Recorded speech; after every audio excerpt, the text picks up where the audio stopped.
What's up, y'all? Welcome to another episode of Vancity Beats, Eats, and more. And more. You are tuning in live right now. This is being recorded on the unceded ancestral lands of the Musqueam, the Tsleil-Waututh, and Squamish First Nations, what is colonially known as Vancouver, BC, and what we call Vancity. My name is Kazi, and I'm joined on the show today by a beautiful, wonderful, potent, brilliant human named Simran Sachar, aka Simsies, who is a dancer, who is a movement artist, an actor, a choreographer, a director, a writer, just a girl. Just a girl living in this crazy world. There you go. I'm stoked to have Sim on the show. It's we've got 4 more episodes left of season 2, so it took a while for us to be able to make this happen. Yeah. You've been super busy, working on everything, literally. What's been your life? I was directing a play in May for Ignite Youth Fest. Before that, I was working in Nancy Lee's show. Mm-hmm. After that, I got the news that my work was selected for Dancing on the Edge, so I premiered my own live choreographic work for the first time in Vancouver. I've only ever premiered films because I moved here during COVID, and then I was also in the work of Anya Sogstad later on in the festival for closing nights. So there was a lot going on. Yeah. Dancing on the Edge actually just happened this past week. Yes, it closed on Saturday night. Yeah, and it's crazy that after this week you're already still we were talking pre-interview so when's your next day off? And she's like, literally don't know. I'm already working on the next thing. Got a 5-hour acting class after this. I was also pitching in Montreal in between rehearsals for Dancing on the Edge. So there was this one day when I went to rehearsal, and then right after rehearsal, a few of us who were heading to Montreal to pitch at a festival called xʷməthkwəy. We ran from rehearsal right to the airport. We flew the red eye to Montreal. We woke up in Montreal. We went to a meeting right away. We went and talked with presenters, went to a tech rehearsal, then had to go and mingle at the xʷməthkwəy kind of meeting spot, which is in a little bar where all presenters and artists meet, and then finally got to go to bed after an all-nighter and then all day of working. And then the next day, woke up, we pitched, did the pitch, went really well. And then right after the pitch, we had a 1-hour window. We went to Bota Bota Spa, and then we went back on the airplane, flew back to Vancouver, woke up, did rehearsal the next day. Oh my God. I know. I just kept saying I'm living my dream. Yeah. You're like, I'm stressed, but I'm living my dream. I was like, I'm living the dream. Yes. Trying to keep my eyes open. Yeah. That's crazy. Sidebar, that alarm went off because before the show started, we put together a berry crumble. We're in berry season out here in Vancity, so let me see. That doesn't look ready. She's not ready yet. And I don't know. This might be the first time ever that something is coming out not the way that I want it to. Which is the best way that things should go all the time. We'll let's give it another 5 minutes. Let's see what happens. But right now, what the crumble is doing is, it looks like it's having a bunch of craters from the mixture. Yeah, it's true. I'm looking at Jamal, and he's just pointing at his stomach. He's like, it's all gonna be the same in here. And I'm pretty sure it's gonna taste good, but doesn't matter because look at this spread that we've got. You killed it. Yeah, we killed it. You helped. There's a lot going on. We can snack, we can chat. For those of you who don't know Simi, and actually how we know each other is from the street dance community. Yeah. And I remember very specifically, please go. Okay, I'm gonna eat something. Yeah. You're like, the shy. salami. This is fennel salami, by the way, which I've never had up until now. And when I was putting all together all of this, and I was asking Sim to help cut the carrots, cut the veggies, then I opened up and busted out the salami. She's like, oh my gosh, thank goodness it's not just vegetables. Thank goodness. No, my nickname is Salami Mommy. There was a period of time in our episodes where I was doing plant-based, but guess what? Salami Mommy never left. We was just taking a break. She back. She's back. Do you like this? I love it. I also like this fork with just 3 prongs. Yeah, so unique. Less is more. Less is more. But more is more. Right. Didn't catch on. It's fine. Love it. Back to what I was saying. First time I met you, I remember. I forgot my shoes in your studio. Well, I met you in the studio. I was coming in after, I guess, your guys' rehearsal. Yeah. At the time with immigrant lessons was wrapping up. And I was like, oh, who are you? I've never met you before. And you were so cute, shy. You're like, hi. And everyone introduced you as like the newest member. And you guys were all preparing for a trip to go to the Philippines. And we're doing rehearsals in the space. But yeah, after that, I pretty much started to keep seeing your name. I started to see your name a lot everywhere, whether it was like you applying for Form Festival to submit a work, or like, you know, like you, like, I think for a while it's always been kind of from a distance just because the pandemic also happened. But yeah, just seeing you step into the world of acting, or seeing you step in the world of like experimenting with XR and creative technology with your movement practice. It's just like, dang, like Simran came to Vancity and she don't play. Like you came full force. And so when I read your resume and your bio, seeing, you know, and what I love about the practice of bios is it's such a like self-affirmation process of like, this is what I've done, this is who I am and how I want to present myself to the world. Yeah. I just felt so stoked and so proud. Yeah. No, it's so true. I feel like even when I was making my website this year, it was like my website's finally live now, and it was like even putting that together, it was kind of like, whoa, I've done so many like things. And it's like, it's always weird because I feel like as an artist, you're like almost always looking for the next. Yeah, and like it's like when you do something, like the novelty wears off so fast, and like then you're just kind of like, it's always like after a show or a big event or like a film shoot or like anytime I've been on set or a battle or something, like, and something really amazing like happens, or maybe something amazing doesn't happen either, but like it was just such a good experience. And like after like the novelty wears off so fast, and then like you just on to the next thing that you don't even get to like really like sit and like, whoa, I just like that just happened, or like that was like something I wanted to happen for a long time, and now it's past, and now like there's something else is gonna happen. And I feel like now I've been trying to like every time I'm a part of something, I've been trying to like live so in the moment of it, like be so moment to moment and so present. And I feel like because of that practice, like, which is something I like learned a lot in acting classes, like is like the more like calm my nervous system is and the more like safe I feel, like the better the whole experience is going to be, the better like the art is going to be, and like the more abundant it's going to be. And also I'm going to remember it, and like I'm going to be able to like actually have a moment to be like focus on like what's actually happening and the magic that's happening, instead of thinking of like, am I doing a good job? What does this person think about me or something? So it's like interesting to go back to my website or like write a bio and be like, okay, these are like all really like things that I've wanted to happen for a long time, and they have happened. Yeah. So you're right, it is like a big self-affirmation. Yeah. Even you just saying that and just remembering to be like present moment to moment just gave me like a kind of feeling of just remembering like, yeah, this is literally what we have now. Yeah. You know? It is so true. Wow. What do you think? What do you think? Let's see. Let's see. I think this will just be the best it gets.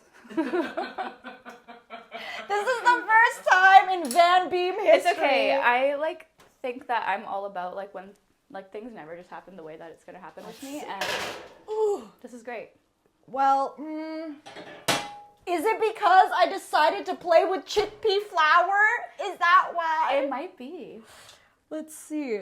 Hold on. Let's get a little. Right. We've got not my big head in the way. Okay. This is called what not to do when making a berry crumble, which I've made several times. But like, I don't know, for some reason I thought it would be so fun to add chickpea flour. You know what? What if we did a broil? What if we did a crisp? Let's try it. It's like a science experiment. That's what baking really is. You can add scientists to our bios. Watch your little legs here for the burn. You don't want to get burned here. True. Okay. Whew. Yes. Yeah. And that is, nope. Boom. And we set the timer on. I'm so sorry. What does that mean? Push on. Push, I start. don't know how to eat. That's it. Ha-ha! We've figured it out. Because guess what, Simi? We're smart. Exactly. Okay, so I wanted to ask you, I mean, I feel like I know a lot about you already.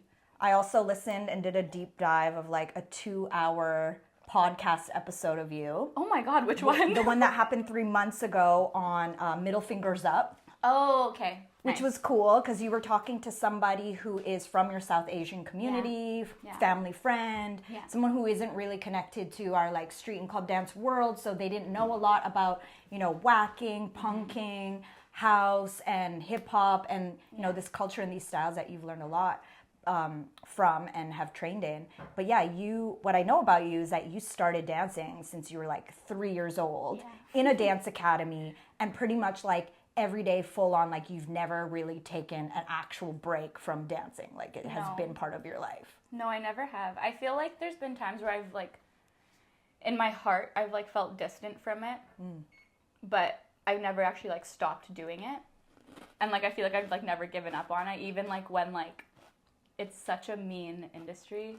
And like, I feel like I've also like experienced so much towards me and like so many like harsh words towards me and like what I do and like, and it's just so, I used to think it was like a me thing, and like something I really learned this year, actually the last time I pitched in Montreal, the very first time I ever pitched, I had somebody say something to me, and I remember it just like, it took me out for days. Like I was like in my bed and I was crying and like my body was aching and everything was hurting, and like I was just like in this like feeling of like, I don't want to be seen, I don't want what I do to be seen. But then I got over that pretty quickly, and then I was like, and then I think I was kind of like I remember calling, I have this really beautiful friendship with this another Punjabi woman in our like dance and acting industry, ílwətaЛ, and we've known each other through dance like growing up, because we were both kind of the only like South Asian kids in like a very the very serious world of like a dance academy. And I remember she was the first person I called when like somebody had said something towards me in my work, and it was just like really beautiful because I've never had someone who like looks like me and is actually experiencing all the same things as me that I could call and like say like, this is what this person said about me, and her getting to be like, they're exoticizing you, like that's happening because you're brown and you're a pretty girl and you're in this world. And I think like getting someone, like having someone to voice that to and like talk about it with, like it relieved me of so much and it took so much off of me. And I think like it was the first time in a long time where like I realized like that's just always gonna be there. Like I can't do anything about that. I can't do anything about what people say about me, what I look like, how I dance, how I see the world, how I put my work out. Like I can't do anything about that. And like and those moments are like, I think sometimes what distances me from it. But now I'm like learning like it doesn't matter, like that's literally always going to be there. Like people are going to be so mean, and this is just the world, and that's just how this industry is sometimes, especially when you start getting to like putting yourself in the game a little bit more. And like all that I can do is like stay true to myself and like keep putting my hand out, and like whoever grabs on, that's great. And honestly, I think since that happened earlier on, like I would say like closer to the new year, I feel like I've never felt so close to like my dreams and like my dance and my craft with like acting and dancing. Like I just feel like I had to hear that one more time to like really be like, okay, this is actually not going anywhere. And like I just have to keep doing it. And somebody else is probably going to say it again, but I can't like change everything about myself for like every single person who views like what I do. Yeah, so I feel and like has opinions on it. Yeah, and I feel like sometimes those things like create distance with me and like the craft, but it's like I'm physically still there doing it. But like I'm always like fighting for ways to keep like my heart like going. But I feel like right now my heart is like, there's like no fight, there's nothing. It's just like, it doesn't matter what anyone says. I'm having so much fun, and I'm like I'm just having literally the time of my life right now creating. Yay! Yeah. I there's 3 things that popped up in my head. So first, real quickly, for anyone who's tuning in and doesn't know, like, what does that mean to, like, pitch? You know, because this is a big part of now your life, of pitching your idea. So if you can quickly explain in the world of, like, auditioning and dancing and whatever, what does pitching mean? So when I'm like pitching, it's more for my choreography rather than like necessarily me as a performer and as like a dancer in someone else's work. But I've been going to Berry Crumble back. Oh no! We took it too far. We took it too far. We're gonna accept life. It burns. It might be good though. It's smoking. It really is a science experiment. Make note, for the first time ever in Van Beam history. And more. And more. Oh no. I have burnt the crumble. We're gonna eat it. We're gonna figure it out. But I think it'll still be good. we're just gonna let that cool down. She's hot. She's hot. She's crispy. She's sexy. Okay, continue. So I feel like with pitching, when you're pitching your own choreography, you're essentially going, there's like different festivals for it. They happen in Vancouver. They happen all over the world. And essentially at these festivals, presenters from literally all over the world travel to this one place. And there's different events going on throughout the week, different events in different stages, different studios everywhere. And choreographers from all over the world, presenters from all over the world are kind of in one hub. And it's really a chance to network and share your ideas. And for me, at least, it's a chance for me to introduce myself in this like world of choreography now as a choreographer. And like it's kind of like you only get a very short time limit. For us, at least, we only had like 7 to 10 minutes, and I performed an excerpt, and then I shared about more as me as an artist, and like about like my like what I'm really interested in right now. And from there, sometimes presenters will talk to you. They might be interested. Sometimes nobody talks to you. And then you just like move on and you try again. But it's definitely something like, just like the same thing as like auditioning as a skill or writing grants as a skill. Like it's definitely something that you like keep doing and you keep trying to get better at, because it is definitely something where you're like advocating for yourself and your work. And like the other thing is like dance and touring is kind of like shifting right now. So I think I'm coming into it in a phase where everything's like transforming. But again, I try not to like go to like future thinking when I do it. I try to stay like very moment to moment. And also like, I just really love talking to people and artists. So like, even if nothing comes from it, I'm always interested to see like what, like people like presenters or something, like what are they doing? What is their like, what is their organization doing right now? How is it transitioning? Or like even just like, what are they like as people? I feel like it's not even necessarily always about like, I'm a choreographer, like this is what I do. It's kind of also like, oh, like we're also people. Yeah. And like a lot of the time when you work with people, you want to like them. Yeah, absolutely. Yeah. It makes it fun. Yeah. You know, why put yourself in a position where it's not? Exactly. Yeah. So the other thing that came up in my mind is, you know, thinking back to when I first met you and when you first moved to Vancity, you know, where, and hearing that right now you feel that you are living your dreams and that you are making your dreams happen. Like, where were you at that time when you took the leap from Calgary to come to Vancity? And, you know, what did it take for you to make that choice for yourself? I was going to school in I grew up in Calgary. And this was 2020, right? Or I moved here in 2020. Got it. January 6th, 2020. And I grew up in Calgary, so I went to university in Calgary, and I finished my degree. It was like very important for my family and for my parents. And now looking back, I'm so happy I got my degree, and I think it was very important for me as well. And your degree in journalism? Yes, my degree is in journalism. But when I was doing my degree, I was back and forth in New York and Calgary. And my dream was originally to live in New York. And so when I moved to Vancouver, it was with the intention of going a bit more commercial and a bit more, just so I could get some more film and TV credits in my resume so that I could have a better chance at when I apply for an O1 visa. And there's just these little things that happen. Yeah. That you have to like kind of like make sure you have in order. You were strategizing. Yeah, I'm a Capricorn, so.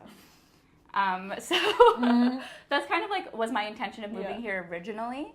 And then COVID happened, and then I just like stayed. I didn't want to move back to Calgary. Like I didn't want to move back home. I still wanted to figure it out. So I stayed here. And I felt like because COVID happened and film and TV wasn't really like the same at the time, I was kind of like just like going into like a direction that I think felt like more authentic to myself. And I still love like film and TV, and I still love being on set, and that's still like very much a part of like what I want to do. But I think like it like took me in a direction of like I've always loved making my own work. I've always loved like creating. I think I have like scary cool ideas, and like I just like gave me the chance to like manifest them more. And so yeah, and then I've been here, but I've also been so in and out of the city. Like I feel like I've not been here for a good chunk of time.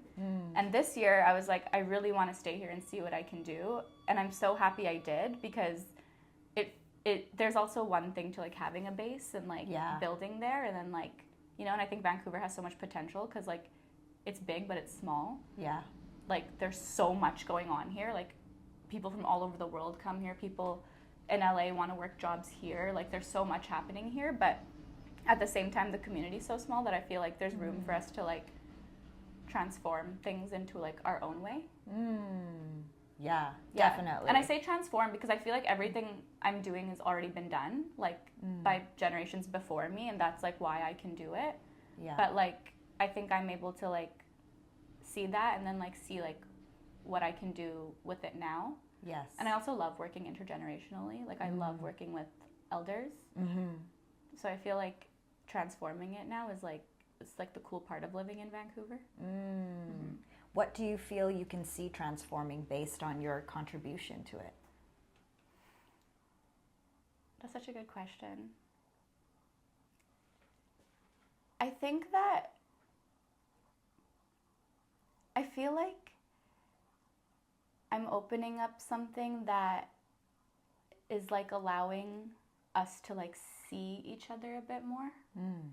In terms of like there was a moment I had performing last week. I got to perform the work with my best friend Sophia, who is like a humongous part of like everything I do, and she inspires me so much. And like, so I think a huge part of that performance, there was like a moment where I got to like look out into the audience, and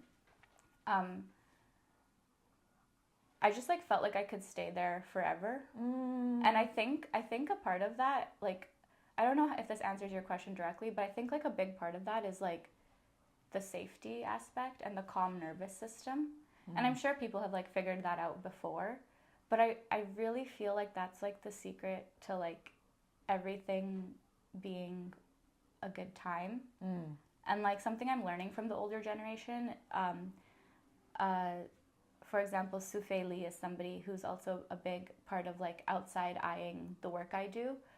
And something they share is that like it is about the audience and what they see for sure, but it's also about like the experience we're having on stage and the experience like we're having like in whatever we do. And I think like a huge part of that is like that calm nervous system and like feeling so safe. And like I feel like I'm kind of going on a tangent now. But something else that like I think like is like transforming. I was in Montreal for Teatru pitch, and I got to see Nubian Nene's latest solo work. And Incredible dancer. And I was really inspired at the end by the way they paid gratitude to everyone who's a part of their village, and how many people in her village was maybe from the street dance community or communities that we don't like always get to see in these spaces. And so I feel like people before me had like already brought these people into these spaces, and now like I'm just like bringing my version of these people in these spaces and like my generation in, and also their generation in. Well, you know, when I think about you and you as an individual, I feel like you have your own unique voice, your own unique style, your own unique like story that comes from your lived experience. So even though we do stand on the shoulders of those who came before us and our ancestors and our lineages, at the same time, we're also creating from a place of new that has never been done before, because there hasn't been you. You know? And I think like now that we're talking about it, because that's something I've never really thought about, but I do think like something that is like transforming, like not just through me, but like through my generation, is like we do have the chance to like heal certain things that have happened in the past by like just like living and like being that change. And I feel like the work I was doing was kind of the work I was doing at Dancing on the Edge was coming from an experience of like what it's like to be like in a South Asian household. Often you live intergenerationally, like you have sometimes you have your great grandparents, your parents, and like us, but then like my house was my grandparents, my parents, and me and my sister, and my cousins lived very close by, and so it was very much like a lot of people packed into one house. But there's always like that day that's going to come when the one generation's not going to be there anymore, and that day did come, and it was like it was so sad, and it was so like there was just so much change that happened so fast, and like a huge realization for me was like I'm never going to live the same life again. Like I'm never going to have this ever again. Like that's just gone now. Like a huge part of my childhood home is gone. A huge part of my childhood is gone. Like those things have like actually come to an end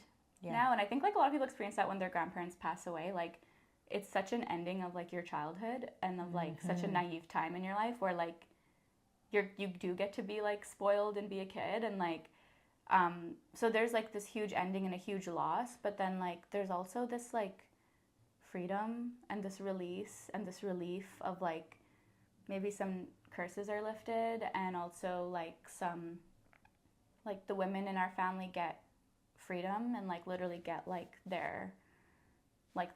their hands back and their body back, and they can go like live and do what they want to do because they don't have to serve an entire generation anymore, and they can live for themselves again.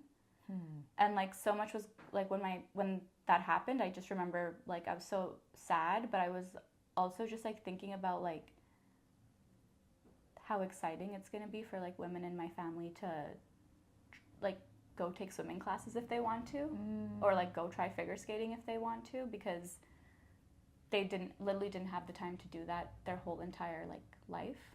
Are you talking about like your mom and your aunts or your grandma in terms of think, supporting I think the men in the family? Or I feel like in South Asian households, like a lot of women, no matter who you are in the family, you are often just serving like the entire family.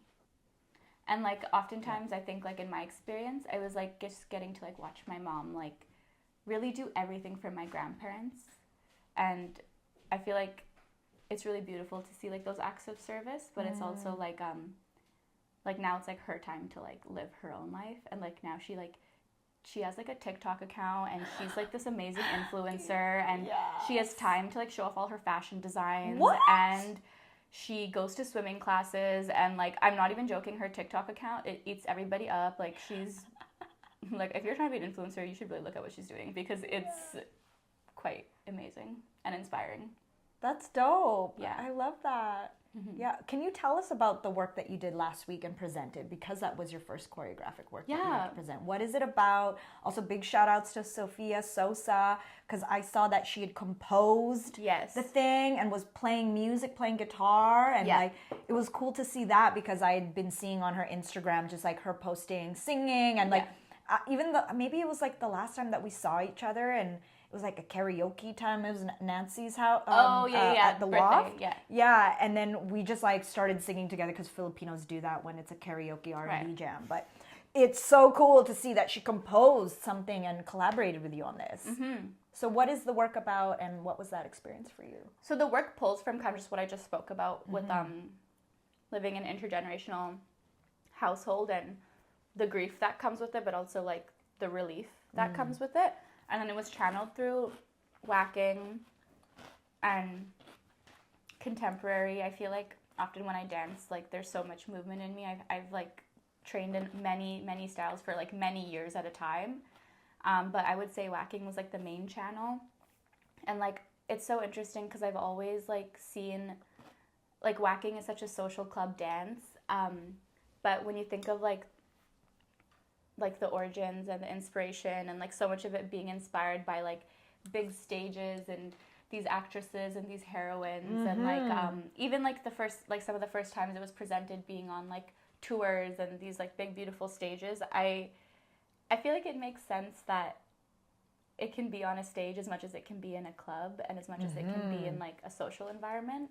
Yep. And it's such a tool for storytelling and story building, and like I feel like we hear that all the time. Like we hear about storytelling all the time as such an artist like word. Totally. But I really do feel like this style is such a like. There's so many components to it, but such a big part of it is telling your story and living your truth. And I felt like I wouldn't be living my truth if I didn't dance that in that way and with that channel. And then Sophia was kind of embodying, I guess for me, embodying a ghost who's just been there forever, playing forever, like has never left that chair. Where it kind of like takes place on a front porch, and there's two different worlds happening, and myself as one entity and Sophia as like the entity who's passed on. And she's in this like really long wig that goes off the stage, and she's just playing guitar. We never see her face. And oh wow. Yeah, and I think like there's like so many moments where like we just felt like, well, we feel like we're like literally touching the veil right now. So I really like playing with like, I really like creepy things, and I tried really hard not to make this performance creepy. Yeah. But sometimes there was some creepy moments. I try really hard. I feel like I tried, to do my best with not making things like too eerie. But I think it's just like a part of me, and Where does that come from? I really don't know. Like, were you super into like horror films or scary movies? My growing mom up? loves horror movies, and I feel like because of that, I love horror movies. And I think like everything I've made, I try not to, but it just like keeps coming out of me. Yeah. And I don't like try to hold back. I think that's such an interesting contrast from how you show up in like IRL in real life, because I wouldn't, take you as physically, aesthetically trying to be suggestive of scary horror, darkness, dark angel, whatever. But meanwhile, little do you know. Sidebar, what were some of your favorite horror movies or scary movies growing up? Oh my god, there's so many growing up, but recently I just watched Pearl Oh. with Mia Goth. No. Is this a new? Like it just came out? It's like maybe a couple years old now. Okay. It is so good. Yeah. You need to watch it. She's amazing in it. What is it, like gory type? Is it like there's a little bit of gore, but it's Yeah. not too much. Yeah. But it's just her acting and like her delivery and like the way she just like stares, and like she's so relaxed and dropped in, and like only her mouth moves, and you're just like. But the premise of the movie is let me think. this is going to determine whether or not I watch it. Okay. How can I say the whole... Okay, whenever people ask me like the premise of something, I accidentally like say the whole entire movie word for word and like act it out. So I think... Synopsis, one paragraph, go. She like is like basically like super controlled by her parents, but she Got wants it. to be a star, and Got she it. wants to like audition and like tour the world as a dancer. And she wants to like be a star, and so she has to kill her parents to do this, essentially. And she's like a brunette girl, and this blonde girl gets the audition, and then she's like, Oh my gosh. I'm getting kind of like teen horror vibes. Yeah, teen horror vibes. Okay. For me, I have this thing where it's like, I will not pay money to scare myself. Because why would I do that? Why would I raise my cortisol levels and just give myself nightmares? Like, why would I pay for that? That makes no sense. So I didn't really like watching scary movies growing up, unless I was in a group setting, unless I could like go like this, so I could just like block out the scary part. Yeah. And that I found what was most interesting to me were like kind of like psychological thriller ones and mystery ones, like that you're just like, what's gonna happen, versus like the gore and the killing and the serial killer stuff. Like, wasn't super into those ones. Love. You know? Yeah. No, like, give it all to me. One I remember, I mean, I did like The Ring. I thought that was a good one. That would be my dream job. It's to be the person Be in the Sahara. Ring. I'd love to be the Ring. Or like the Grudge or something. Like, dream job. Well, I feel like you could actually literally build a whole reel from all your creepiest moments to audition for that. Have you talked much or worked with Too Tall? I've never spoke to him, but like, of course, look up Really? to him. That he's like so. Literally creature look work. up to him because he's Yeah, 6 so foot tall. 9, 10, Yeah. 11. He's tall. Yeah. No, I like love creature work. I'm like so into it. I definitely feel like I need to set up a play date with you and Too Tall. You guys would have the most fun, like uncovering a creature. I would love it. Yeah, Next collab. In our past episode, he was actually teaching me a few things from, you know, acting and teaching people creature work, and just it was pretty hilarious. That's so exciting. Yeah. I love it. Oh my gosh. So now, how do we feel post all of that and seeing the reception of the community, having the community there? I feel so good, and I feel so excited, and like I'm just like, I just can't wait to keep building it and keep doing more. And like something that was really beautiful I received was like, in the past, like my work has been like so dark and maybe no happy ending, and like this work, I think I'm also like a lot older now than when I was first making work, and like a lot more experienced. And something that was like received was like that it's so real now, because I think when we tell stories, there's never just like one emotion in it. Like you can be happy and you can be sad, and even when you talk about dead people, like you're often not really talking about anything sad. You're actually remembering like really amazing things about them, or like maybe things that pissed you off.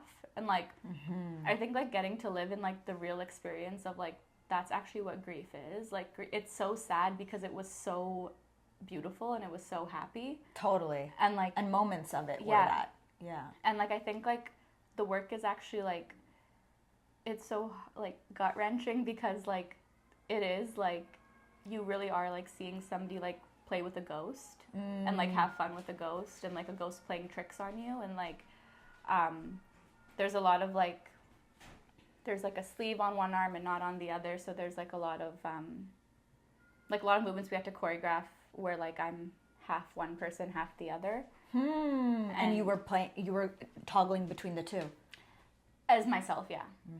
And yeah, so I would just like love to keep building that. I love working with my like own people. Like I had so many different people from like street dance try to be a part of this. So I had Sophia in it, and then Rena was an outside eye, and I had Sean Kim came to film, and Boris helped me with the trailer and the photography, and like as many people as I can like bring in from like our community. Yes. I think it's like so important, because I don't think we really need to look outside of like ourselves so much to like find that. But no, it was 2 sold out shows with like a huge wait list both nights, and it was like received better than I could imagine. I felt like I hid myself for a while because misogyny. And I felt like I just like was like hid yourself in terms of what? just like in my own creating. Like I just hadn't put anything out in a really long time. I feel like and I feel like I was just like, I don't know, misogyny is just so heavy in our community, and I'm so sensitive to it, and that like when it occurs around me, I'm just like I want to take myself out of it. Yeah. But now I feel like I'm just like this, like I'm on fire and I want to walk through it, and I want to like burn all these misogynistic girls and people. Oops, it's okay. These Yeah. misogynistic Buffoons. Yeah. And yeah, and I just like feel like I want to keep going. Like I don't feel like I'm gonna stop anytime soon. I don't think you've stopped. Yeah, and I think Like, it's I don't like think the you've beginning of stopped since something. 3. Yeah. Yeah. Since you were out the womb. Yeah. How did you get into doing and wanting to play around with creative tech and doing your XR project beta? I'm gonna eat this chocolate really quick. Yeah, eat that chocolate. Sidebar, I'm gonna start bringing this closer and see if we can work around, you know, here, let me put this. What shall we do? I think we should move this to the side. Do you mind to help me for a second? Just move these towels. Yeah. Perfect. And then let's put this down because I think it's still hot. So yeah, this Beautiful. is, oh my gosh, look at our crumble. It's hilarious. We're gonna just, It's all the misogyny getting You know? burned. yeah, exactly. That's it. burn, refine yourself, grow, become an evolved human being. Exactly. Okay. And I've also had to be burned to become this now, so this is very inspirational to me. Yeah, there you go. Metaphor of life. Metaphor of life. With XR technology and like creative technology, I feel like I was inspired by like so many people around me, and like a huge one would be like Nancy. Yeah. Shout outs to Nancy Lee, always, all day. Nancy's like been Nancy like was my very first mentor with the first film I made, and like we've just never stopped working together and like collaborating and like being together since. And that project was called the first one? Yeah. Lunacy. And it was shot on like volumetric film? No, Lunacy was just like my first form film, and that was just like shot like it's just a digital film. Yeah. But then we did, me and Nancy and Drift Note from Toronto and Karen Bumber. Yes. We all did, and Eleanor DePilos. Yes. We all did beta together, and that was like my first time doing anything with XR technology. I had no idea what I was doing at all, so it was really just like Nancy really like holding my hand, and that was beta. And then after that, I did like the full version of an XR film, and that hasn't been released yet, but it will be soon. It's called The Edge of the Underworld. And and like I had Lane Butler animating it, Nancy doing the volumetric film portion. Severin Amnason Boyd and Sophia Gamboa are also dancing in it, and I directed it. Eleanor filmed it. Okay, but what is volumetric film and XR for everyone who doesn't know? XR is extended reality, so it's like an umbrella term which includes like VR, AR, volumetric film, anything to do with like all this new technology.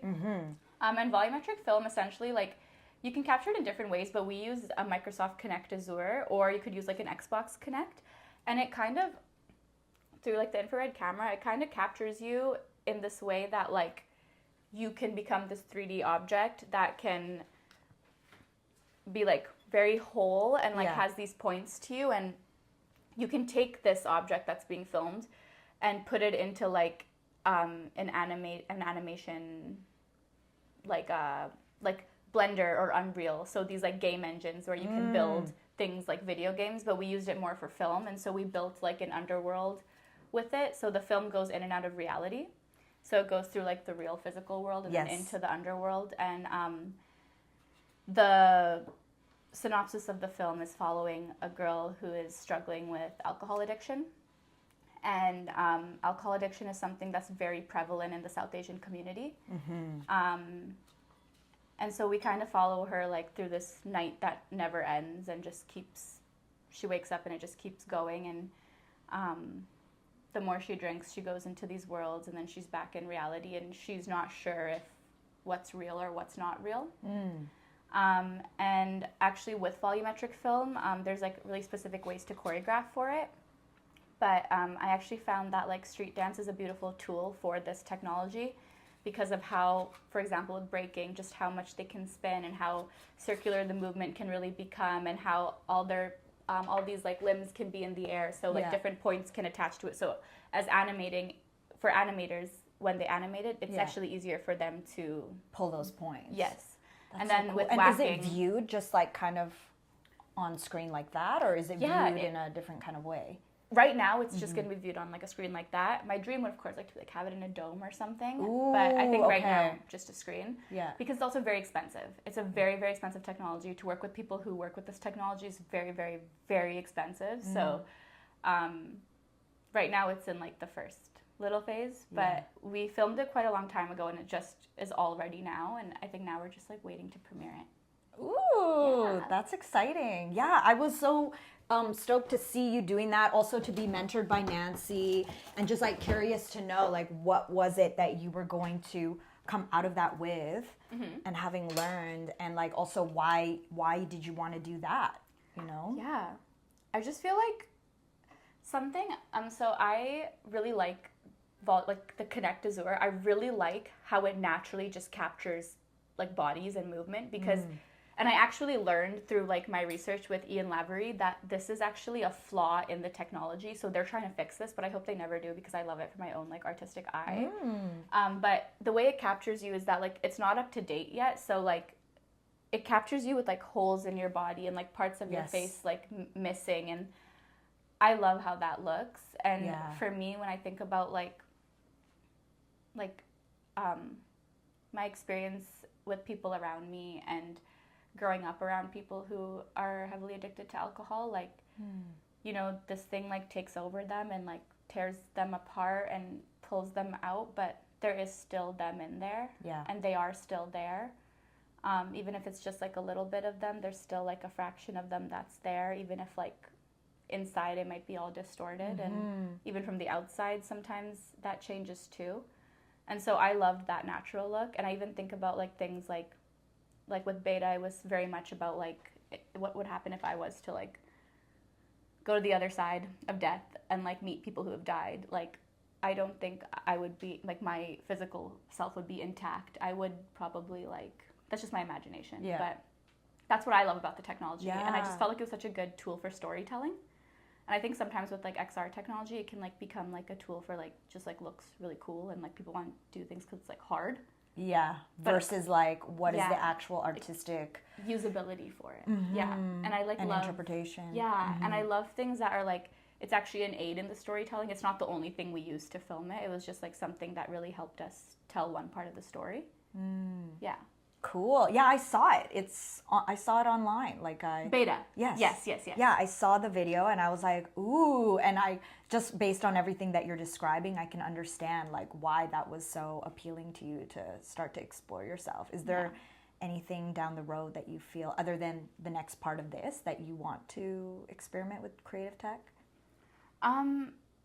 Yeah, I think like I have like so many like lived experiences that like are so out of this world just from like existing and like my identity, and like there's so many stories I want to tell and like share with people of like my upbringing and like my childhood, and like I think now like I'm excited that like there's this like fuller way I'm able to tell stories because I'm able to see like the good and the bad, and I'd love to like see what the technology can do in like my more like I guess advanced way of storytelling now, because I feel like I'm also catching up to myself and like and the technology.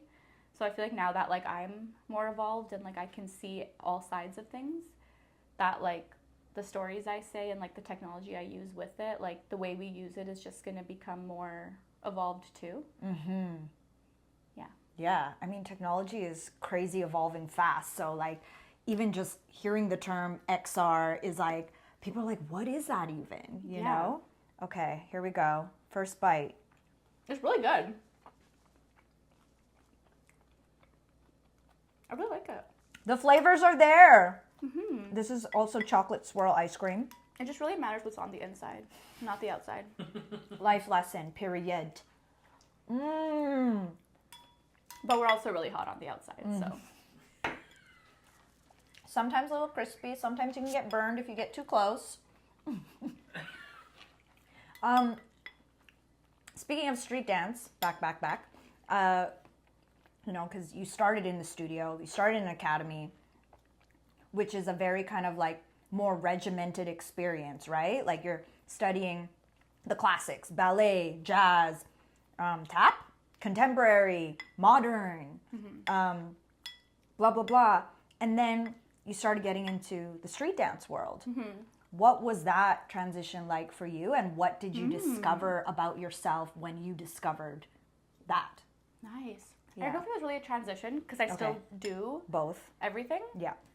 I don't really do ballet as much anymore, but I still do all those other styles, and so I think it was just like adding on. Like I feel like because I've just been dancing for so long. Like I've been dancing before we had like phones to film what we were doing, so we actually had to like remember what we would do for like our choreography and stuff. Like I feel like I just knew I wanted to keep going, and I think like I'm just like I love versatility. I think it's like such an important thing to have as like an artist or like a creative, or like if we're just talking dance, then I think like it's always good as like a dancer to have versatility. And it's really cool when you see someone specialize in something, but I think just because I came from like a really regimented background, and I just have that like my teacher in my head saying like, be ready for anything. I really want to like just like anything to do with dance. I just want to learn any style. I want to learn about it. I want to take like a long time to learn about it, and like I just find it like so fascinating and so interesting, and like I love seeing the similarities amongst everything, because it's so similar but it's so separate at the same time. And so I feel like because I was always freestyling as a kid, like I've always been freestyling, and like it was never hard for me, it was never like scary for me. I loved to do it. I was so weird, my body looked so awkward, I literally was terrible, but I did not care. I thought I looked so cool and I felt so cool, and like I remember I'd like be at my studio and like everybody would be scared of freestyling, but I'd be like so ready. I'd be like, when it's time to improvise, like I'm coming out. And so I feel like going into street dance just gave me like a different layer of foundation and language to like make my own movement make more sense to me. Sick. Yeah, especially like whacking.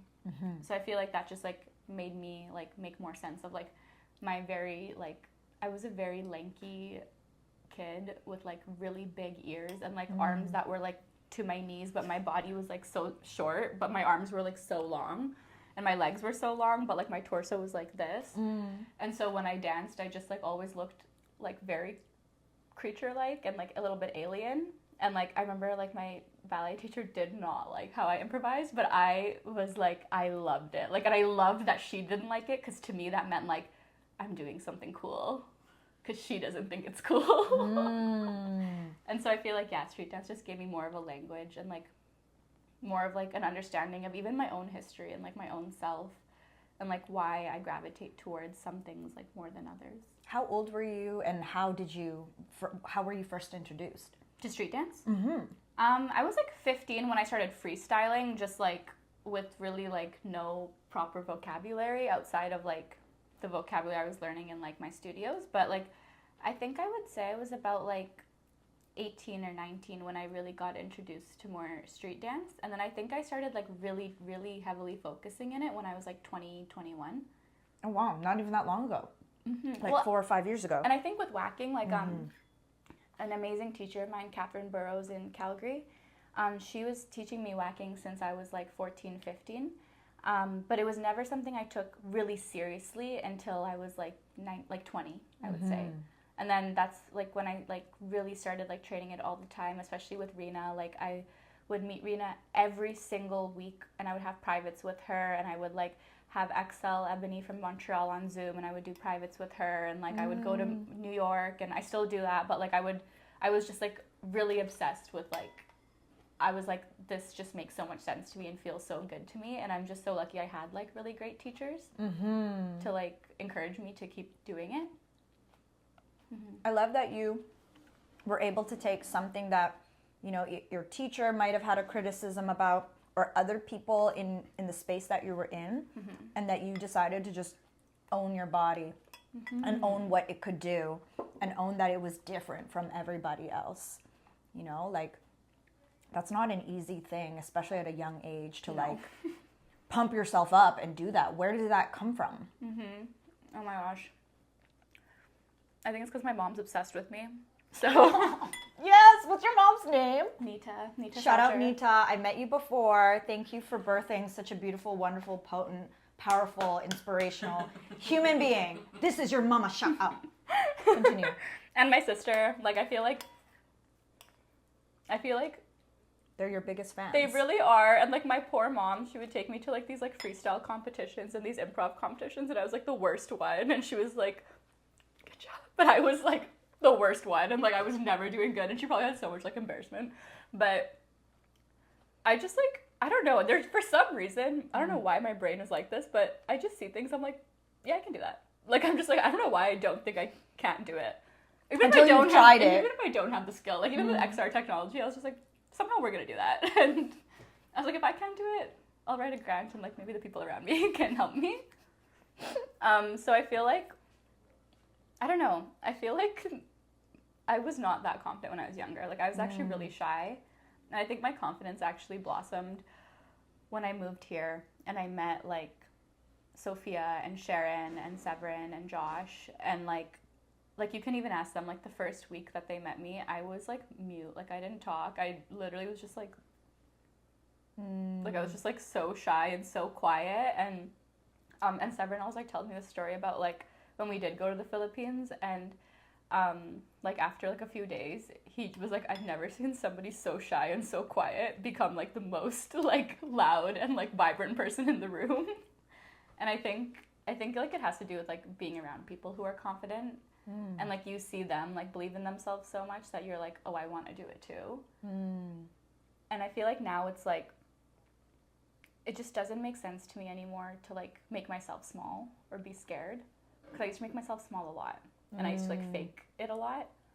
And now it's like it's such a waste of time to make yourself small. And like if I make myself small, then like you're gonna make yourself small, and there's no point. Like I'm inspired by like big people who like they own what they have, and they like love what they do, and like they're confident in it. And I want to like do that too. And I want like other brown girls to be like, I can do that too. Like I feel confident showing my skin. I feel confident in this. Like I don't want us to have to like revert back to like this like hiding ourselves so much. And I think so much of it comes from like our culture, but like I really want other brown girls to be like, I can do that too. Like I can, it's because it's so rare in our culture to do like what I'm doing.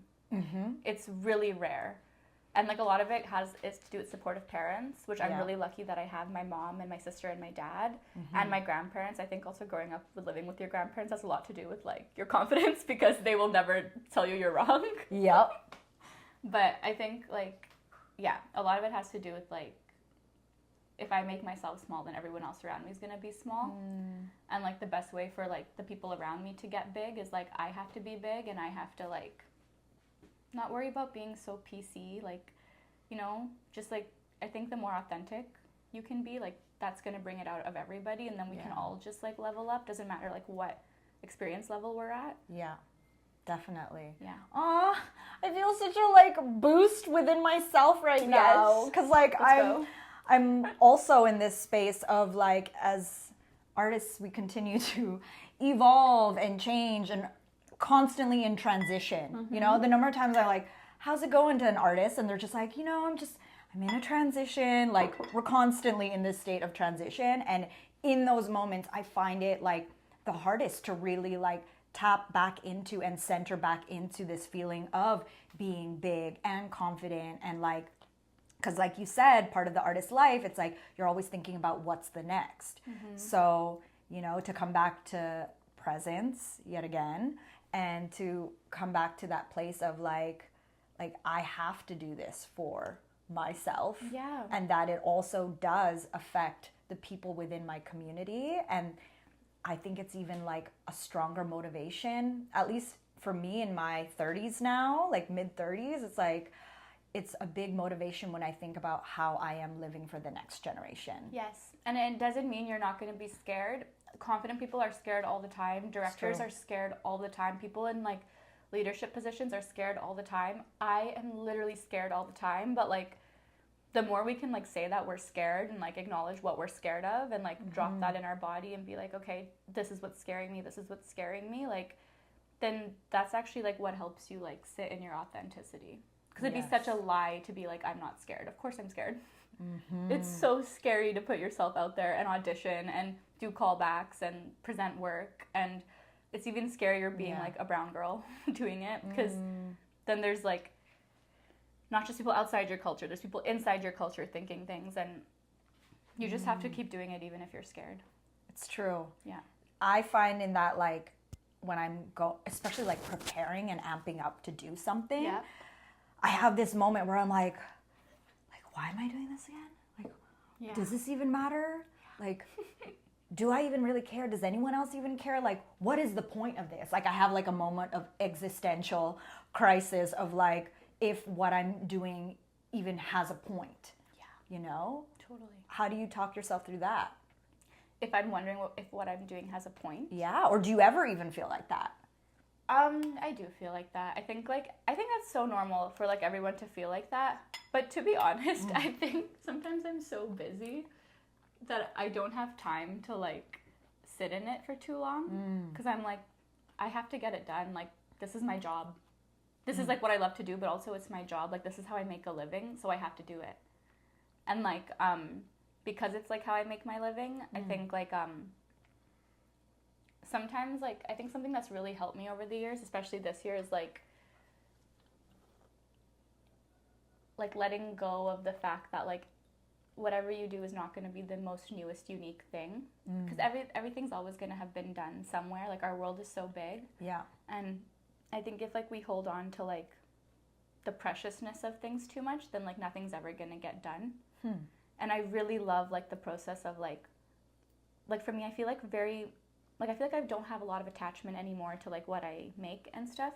Ooh. In a way of like actually Sophia was sharing this about me, and she was saying she was really inspired by watching me in my process when outside eyes would come in and like they would change things and all this stuff, and I was just like very open to it, and it's my favorite part. I love when people come in and they share like the things that should transform or like to try something else. Like I have no resistance to it.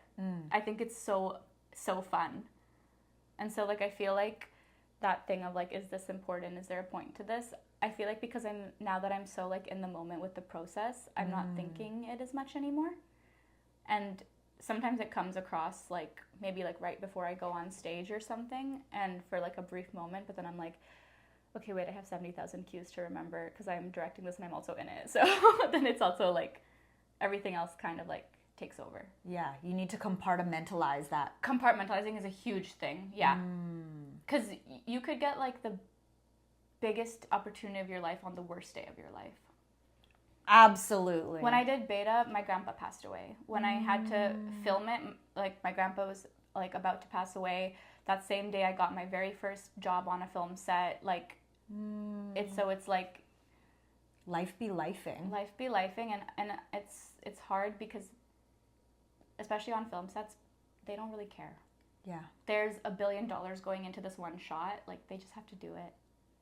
Yeah. And like same with like sometimes dance presenting and like making things. It's like you signed a contract, so compartmentalizing is like a huge part of it. Yeah, that's like a important skill, you know, but also kind of like I think there can be a balance in life, because at what point is that also like maybe turning off the human part of ourselves? Yeah. You know? I don't know if it's necessarily turning it off. When I think of compartmentalizing, I think of like that experience is coming out through my art. So even if I'm not directly talking about it in that moment, I'm channeling it through this character, or I'm channeling it through like what I'm making or like what I'm doing. And I also often, like, I don't hide it either. Like, when I talk about beta, like I talk about my grandpa a lot in it, or like anything. When I did a talk on the XR technology at New Works, a lot of that was me being honest of like, this is actually where this came from, and it's just channeling through this. And then like also like I think knowing the boundaries of like the spaces we can do that in and the circles we can do that in, because you can't do that with everybody. And I think it's like such a time and place thing. But yeah. Oh my God, so many like bites of wisdom. I feel like I really need to like integrate everything that happened in this like last almost hour, to switch into maybe a slightly more, you know, fun little cute topic. Tell me about Floor Monarch. Oh my God. I'm really stoked on this because I was there the day that you guys had your photo shoot. It was very like reminiscent of 90s Source magazine, like hip hop magazine, you know? Yes. Shot by Sean Kim, and I was staying at the loft, Nancy's loft at the time, and it was you, Sharon, aka Roro, JP, and Sophia, and the formation of a new crew within our community, which is always really exciting for the street dance world, because like crews represent these families that have their own flavor or style, or like the thing that brings them together, and then to see them represent what brings them together either in the battle or in a performance, it's just like, you know, I liken it to like seeing Spice Girls or like different groups that I'm like stoked on, right? Yeah. So the introduction to Floor Monarchs and you know the debut of Floor Monarchs, I was like, oh, obviously this makes sense because I know y'all hang out, but to see that name and what it means to y'all is, yeah, I totally fangirled. Oh, Yeah. we fangirl over you all the time. Yeah, right. And you, Jamal. Yeah, right. Stop. No, Floor Monarchs is just like I think it was mostly like, well, we've all been talking about like doing something together for a long time, and then I think like Sophia and JP and Sharon kind of like took the lead on like forming it, and then like obviously I'm gonna be in it, so then they just asked me to be in it, and then but it's more so like I think we really just wanted like a crew to like do these all styles battles with, and like and also like just like a group of like strong people who like really just want to get better and want to improve in like life and our understanding of this culture, and like and really just like train together and like one up each other in like the healthiest way. And so like it's become like kind of like a meeting place for us to like improve our skills as like, I would say specifically in like street dance, but like I think like all types of movement. And yeah, we're just excited to like battle more soon, and like I think like share ourselves more, because I feel like all of us are a little bit like, we feel a little bit like underdogs, and I think sometimes we're like overlooked, and I'm excited for us to like not be overlooked. Yeah. Yeah. I have not overlooked this. I have been a fan since day one, especially knowing about each of your own artistic pursuits that are beyond street dance. Like when I think about that in terms of formation of a crew and what everyone can contribute, with Chi and Ro Lee as DJs, Sosa being also like composing music, like, and you acting, directing, like there's so many other talents that are being involved like as part of this collective. It's super dope. Yeah, it's so much fun, and like I think like what's really beautiful is like we give each other so much time and space to like do our own thing, but like this is like just something that we know is always there, and there's no like rush for it, because I think each of us are like very we all work very hard. Yeah. And I think it's nice to have like something that we can like be comfortable with each other and do something like that is like leveling us up, but also like self-care. Yeah, nurturing and supporting you, especially as women, and especially as POC women. Yeah. You know, the overlap and the connection with those intersections. Yeah, I think we're about wrapped at an hour. I'd love to just end this live stream. Shout out to everyone who's been tuning in and watching. I'd love to end this live stream with just knowing, you know, we've talked a lot about your journey, and I think that like a lot of the ways that you answered these questions really showed like how your mind works, you know, and how that is also like evolved over time, how your mind works. I'd love to know, what are your dreams? Like, what are your dreams for yourself, and what are your dreams for our community and the future? Oh my God, for our community, my biggest dream right now for our community is that we give women and queer people and like non-binary artists more room, especially of color, that we just have more room in our community, and like that our differences can have more room, and that that maybe these people are at the forefront because they also are at the forefront of so many things just more underground.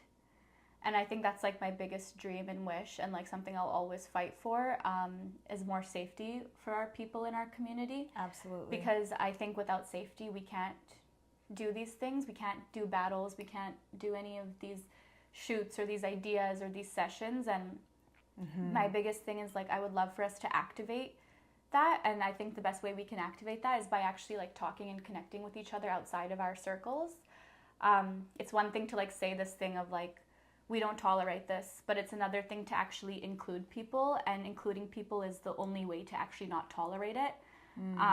We can't just say it anymore. It actually has to be like, we have to talk to each other. If you see,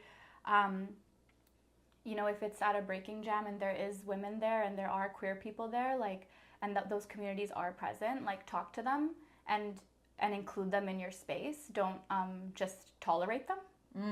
let them also exist with you and Yeah. watch them and watch their bodies and love their bodies and like see how they move and like just know you can learn a lot from them. And in a way of appreciation and in a way of